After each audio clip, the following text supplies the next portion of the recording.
Juan Miguel Fernández es portavoz de Corper Madrid, pertenece a la Comisión Legal de COESPE, es activista de la Plataforma Centro, es profesor honorífico en la Universidad Complutense de Madrid y de lo que más orgulloso se siente es de que es vecino desde hace muchos años de este distrito donde estamos ahora de Centro. Buenas tardes, compañeros y compañeras. Yo voy a intento explicar la naturaleza de la Seguridad Social española, que desde que se creó le han salido las sanguijuelas del Estado, del Ministerio de Hacienda, para chupar las cotizaciones para otros gastos, para otras cosas. Antes voy a hacer una relación muy breve, de dónde viene la Seguridad Social. Compañeros y compañeras, la Seguridad Social viene de la lucha de la clase obrera. En la primera internacional, en el primer congreso de la Internacional, el de su fundación, Marx escribió el programa de las secciones de la primera internacional y en tercero o cuarto punto decía: instamos a todas las secciones de todos los países a que se creen sociedades de socorros mutuos. Y ese mensaje de creación de sociedades de socorros mutuos que rellenaron nuestro país desde una punta hasta otra, de todas las empresas, de trabajadores asociados, defendiendo sus derechos de los patronos, creando asociaciones, pagando a real, a 10 céntimos, una cotización para atender los riesgos y las eventualidades de desgracias de la vida. Esto se extendió, las sociedades estas de salarios mutuos se extendió por toda Europa, pero fue en Alemania donde se le dio un torcimiento a la situación, de donde ha venido todo lo que desde entonces se ha generado en todos los países que se han acogido a un sistema de pensiones llamado continental. Bismarck, el canciller de hierro, el vencedor de las tropas francesas, rodea París en 1871. Y las tropas de Alemania, los generales alemanes, fueron testigos mudos y aterrados de lo que pasaba en el centro de París. En el centro de París estaba la Comuna de París. Fueron testigos del levantamiento, fueron testigos de cómo la clase obrera no necesita la burguesía y es capaz de organizar la sociedad. Fueron testigos de cómo se machacó la Comuna de París.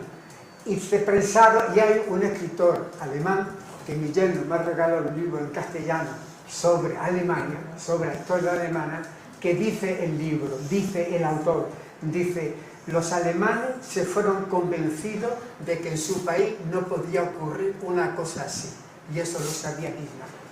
¿Y qué hizo Bismarck? Aplicó un mensaje: mano dura a la clase obrera, mano dura a las organizaciones de la clase obrera, y recuperar para institucionalmente recrear las instituciones que la clase obrera creaba, pero que le dan una fortaleza al movimiento obrero independiente que lo secuestró esas ideas y estableció lo que fue un régimen de reparto en Alemania. ¿Qué hizo primero Bismarck? Prohibió al Partido Socialista Alemán, el SPD, que entonces era el partido de Marx y Engels, de Weber, ¿sabes? Que prohibió la libertad de expresión, cerró los periódicos de los sindicatos, fueron secuestrados, los dirigentes sindicales socialdemócratas fueron encarcelados, y a los pocos años de creando esa situación de represión aparecieron creando un seguro de salud, un seguro de accidente de trabajo, un seguro para la inserción en el mundo y la enseñanza. Es decir, creó un sistema de seguridad social que era obligatorio para todos los asalariados y que estaba a cargo de ser pagado por los patronos. Eso es el esquema que hubo allí. Y compañeras y compañeros, ese fue el modelo que en España Franco trajo sus ministros cuando la huelga de Barcelona, sobre todo de Asturias, cuando el movimiento obrero se levantó, cuando el movimiento obrero recuperó su fuerza y sus organizaciones y cuando le hizo falta creó unas nuevas como comisiones obreras para levantarse, y en ese momento, junto a la represión brutal de la dictadura, la habilidad, como la tuvo el canciller, de instrumentalizar lo que sería un sistema en España de seguridad social.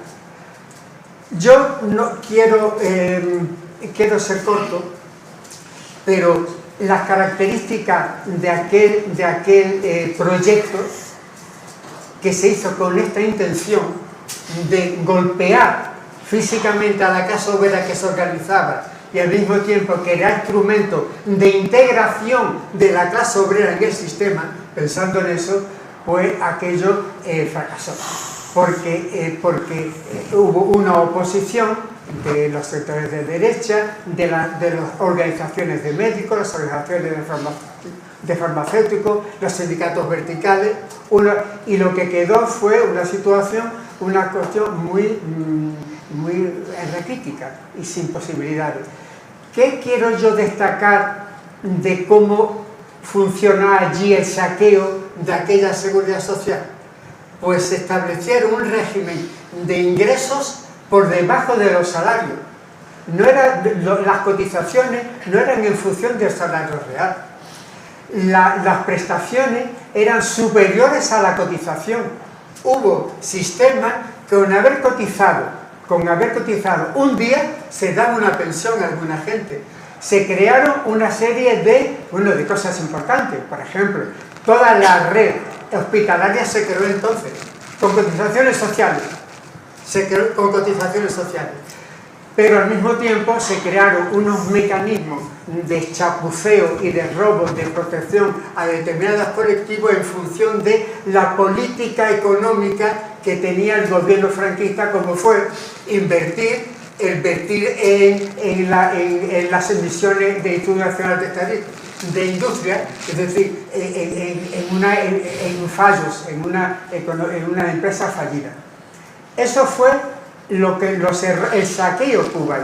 El saqueo que hubo fue malas inversiones, exceso de prestaciones a personas que no habían cotizado, exceso de, por ejemplo, en Madrid se hicieron viviendas para los jerarcas sindicales, es un despilfarro, es decir, todo se utilizó los recursos de las cotizaciones sociales para eso.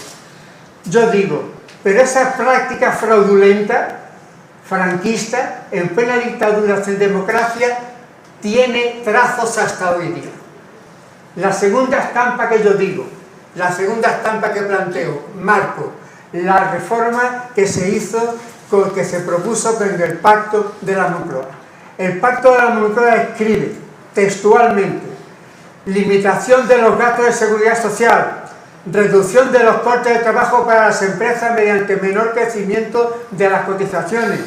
Se traspasarán a la administración del Estado y dejarán de tener la condición de organismo de seguridad social el Servicio de Empleo, la Promoción Profesional Obrera, el Instituto Español de Migración, el Servicio de Universidades Laborales, el Servicio de Seguridad e Higiene, es decir, toda una serie de instituciones, instalaciones, edificios pagados con cotizaciones, se las pasaron a la Administración Central del Estado sin compensar ninguna. Un saqueo a la seguridad social, un saqueo a lo que constituía parte de la reserva de la seguridad social.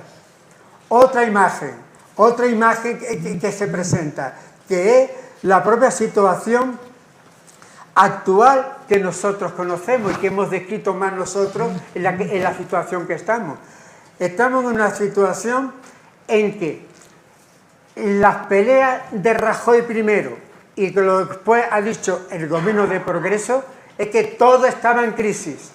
La seguridad social deficitaria, la seguridad social endeudada.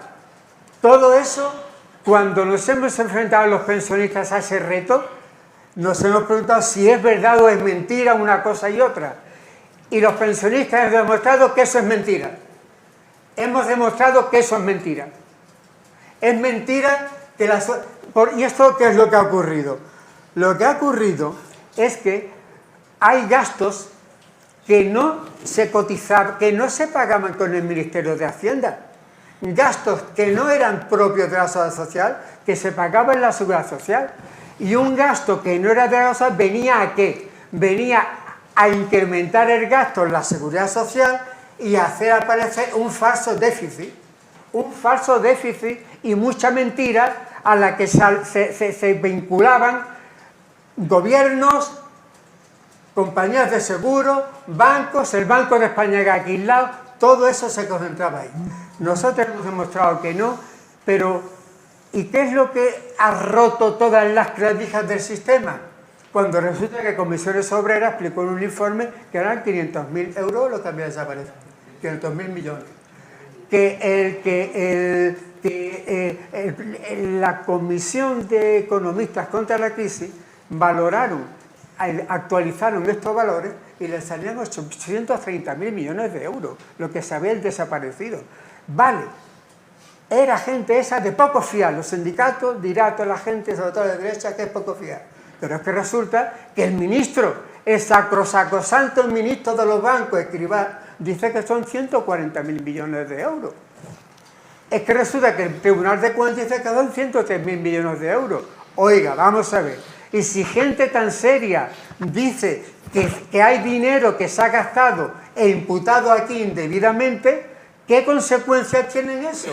Ninguna consecuencia tiene que las cuentas públicas estén falsificadas. ¿Y por qué nos preocupa?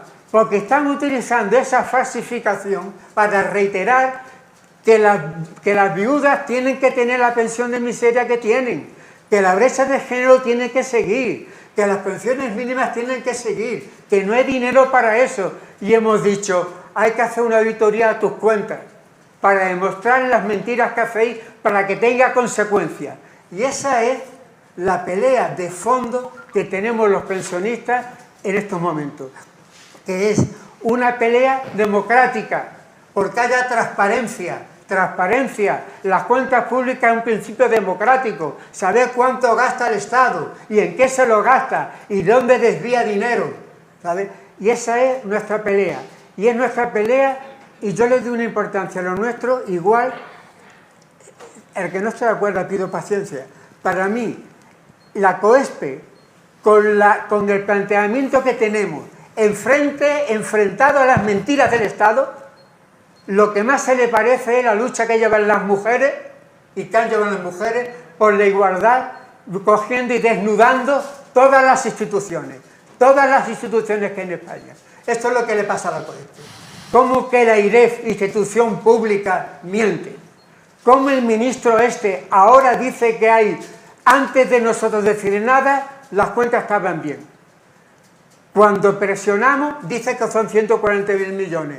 Pero era también presidente de la COESPE antes, hace 4 años. De la IREF. Era presidente de la IREF y no descubrió nada, ni él, ni la que la ha seguido. Y las cuentas públicas están aprobadas y nadie saca conclusiones. Es la mentira. En las instituciones tenemos el obstáculo a las reivindicaciones. El obstáculo a la reivindicación, a la libertad, a la democracia, a saber qué ha pasado, está en las instituciones estatales. Que es donde está el obstáculo. Compañeras y compañeros, y eso huele a atavismos del pasado. Eso huele a atavismos del franquismo. Muchas gracias.